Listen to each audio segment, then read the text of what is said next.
Audio Jungle.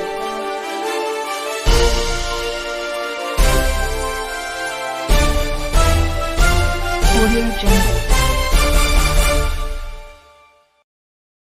ఉంది ఇప్పుడు election commission నేను చెప్తే ఒక ఎంఆర్ఓ ఒక సిఏఓ ఒక ఎండిఓ వినేటువంటి పరిస్థితి కాదు. ఇప్పుడు ఉన్నటువంటి యంత్రాంగం కూడా ఎవరి చేతుల్లో ఉందో అందరికీ కూడా తెలుసు. ఎంక్వైరీ చేయమనండి, ఉన్నవి లేనివి మాట్లాడడం కాదు కదా, ఎంక్వైరీ చేయమనండి. నువ్వు ఏదో రకంగా ఏదో ఆరోపణలు చేయాలి అనుకుంటే దాని ప్రతి ఆరోపణకి సమాధానం చెప్పుకుంటూ పోతే రేపు ఎలక్షన్ చేసుకోలేము. మాకున్నది కూడా కేవలం వారం రోజులే. నేను చేయాల్సిన ప్రచారాలు ఏమైనా కూడా ఉన్నాయి. తెలుగుదేశం పార్టీ కార్పొరేటర్లు మీరు డబ్బు ఆశ చూపించాలని ఒక వార్త చక్కలు పంపిస్తారు, అది ఎంతవరకు వాస్తవం ఉంటారు? మాకేంటి అవసరం? ఇప్పుడు వాళ్ళకి అవసరం, వాళ్ళు పంచకర్లు గారు కానీ జనసేన పార్టీ వాళ్ళు కానీ వాళ్ళకి అవసరం కాబట్టి ఒకరోజు పేలా గోవింద్ గారి ఇంటికి వెళ్తారు, ఒకరోజు గడ్డిబాబుజీ గారి ఇంటికి వెళ్తారు, ఒకసారి శివశంకర్ గారి ఇంటికి వెళ్తారు, ఒకసారి బండారు సత్యనారాయణమూర్తి గారి ఇంటికి వెళ్తారు, ఒకరోజు గొర్రెల రామనాయుడు బీజేపీ గారి ఇంటికి వెళ్తారు. మాకేం అవసరం? నేను సింగిల్, మా కేడర్ మాకు చాలు. మా పార్టీ మేము మొదటి నుంచి చెప్తున్నాం, మా బలం ఏంటంటే ప్రజలు. నేను నాయకులతో మేము పొత్తు లేదు. వైవి సుబ్బారెడ్డి గారు కూడా ముఖ్య నాయకులతో మంత్రాలు చేయకూడదని తప్పేముందన్నా?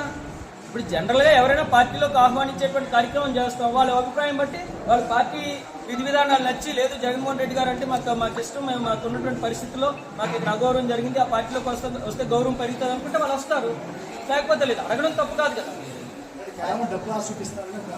నిజంగా డబ్బు ఆశ చూపిస్తే ఈ పార్టీకి రావాలిగా. అంటే అప్పటికే ముగ్గురు కార్పొరేటర్లు మీకు టచ్లో ఉన్నట్టు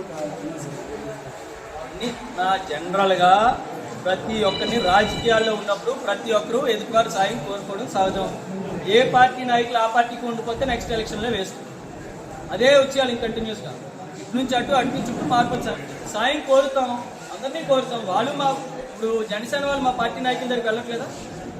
అది మాట్లాడరే, వాళ్ళు కోరుతారు. నచ్చిన వాళ్ళు వాళ్ళ అభిప్రాయం బట్టి వాళ్ళు నిర్ణయాలు తీసుకుంటారు. ప్రశ్న అడిగారు. గత 10 సంవత్సరాలు ఇదే పంచకర్ల గారు ఎమ్మెల్యేగా ఉన్నప్పుడు కానీ, బండారు సత్యనారాయణమూర్తి గారు ఎమ్మెల్యేగా ఉన్నప్పుడు కానీ దాని మీద ఎటువంటి చర్యలు చేపట్టారు, ఇవాళ అదీప్ రాజ్ ఎమ్మెల్యే అయిన తర్వాత ఎటువంటి చర్యలు చేపట్టారంటే మీరు గమనించాలి. ఎమ్మెల్యేగా శాసనసభలో నాకు వచ్చినటువంటి మొట్టమొదటి అవకాశాన్ని నేను పంచగ్రామాల భూ సమస్య మీద మాట్లాడినటువంటి సంగతి అందరికీ కూడా తెలుసు. అది వెంటనే నేను మాట్లాడినటువంటి మరుక్షణమే 2 రోజుల్లోనే దీని మీద ఒక కమిటీ నియమించారు. కమిటీ ఫామ్ చేసి పూర్తి అన్ని రకాలుగా కూడా ఈ ఇష్యూని అంశాన్ని ఏ రకంగా మనం నెరవేర్చాలి అని చెప్పి ఒక నిర్ణయానికి రావడం. ఏదైతే ఆ వాల్యూకి సంబంధించి పంచగ్రామాల భూముల తాలూకా వాల్యూ మరియు గవర్నమెంట్ ఇస్తానటువంటి వాల్యూ కుదరకపోతే అదనంగా మరొక 259 ఎకరాలు 259 ఎకరాలు ఎక్కడన్నా గాజువాకు జీవీఎంసీ పరిధిలో ఉన్నటువంటి 259 ఎకరాలు సుమారుగా 1980 కోట్ల రూపాయలు అదనపు ఆస్తిని దేవస్థానానికి ఇచ్చి ఈ అంశాన్ని క్లియర్ చేయడానికి అన్ని రకాల ఏర్పాట్లు జరిగాయి. కోర్టుకు కూడా సబ్మిట్ చేయడం జరిగింది. కోర్టు బెంచ్ మీదకి రాగానే వెంటనే అంశం క్లియర్ అవుతుంది. దీనికి సంబంధించిన పూర్తి వివరాలన్నీ కూడా నేను గతంలో ఉగాది రోజున కూడా నేను అన్ని కూడా బయట పెట్టడం జరిగింది.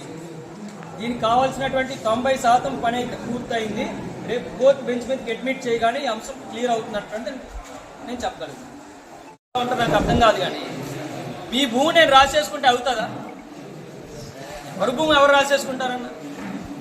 ఇవాళ జగన్మోహన్ రెడ్డి గారు భూములు లాక్కునే వాళ్ళే ఇచ్చేవారా? ఎంతమంది, కొన్ని లక్షల మంది పేద ప్రజలకు ఇళ్ల పట్టాలు ఇచ్చినటువంటి వ్యక్తి జగన్మోహన్ రెడ్డి గారు. ఎంతోమంది పేదవాళ్ళు ఎప్పటి నుంచో అనుభవంలో ఉన్నారు, కానీ దానికి ఎందుకు ఉపయోగపడట్లేదని చెప్పి ఈ ఫామ్ ల్యాండ్స్ని రెగ్యులరైజ్ చేసి ఆ పేదవాళ్ళకి అందించినటువంటి వ్యక్తి జగన్మోహన్ రెడ్డి గారు. ఇవాళ 20 లక్షలు విలువ చేయలేనటువంటి భూమిని 2 కోట్లు విలువ చేసేటువంటి విధంగా చేసి వాళ్ళకి శాశ్వత రైట్ కల్పించిన వ్యక్తి జగన్మోహన్ రెడ్డి గారు. అలాంటి వ్యక్తిని పట్టుకొని ఏదో మాట్లాడాలి కదా, ఇంక చెప్పడానికి ఏమీ లేదు. ఇక్కడ కానీ అక్కడ కానీ అదే పరిస్థితి. కాబట్టి చెప్పడానికి ఏమీ లేదు కాబట్టి ఏదో కల్పించి మాట్లాడాలనే ఉద్దేశమే తప్ప ప్రజలందరూ కూడా తెలుసని వాళ్ళు ఎంతోమంది సామాన్య రైతు కుటుంబం ఎప్పుడో ఇచ్చినటువంటి ఆ డీ పట్టా భూమిని దాని మీద సాగు చేసుకుంటూ ఫలసాయం మీద వచ్చేటువంటి 10-20 సంపాదించుకున్న తరుణంలో ఈ రోజేమో దానికి పూర్తిగా హక్కు వాళ్ళకి కల్పించి వాళ్ళు కోటీశ్వరులు చేసినటువంటి జగన్మోహన్ రెడ్డి.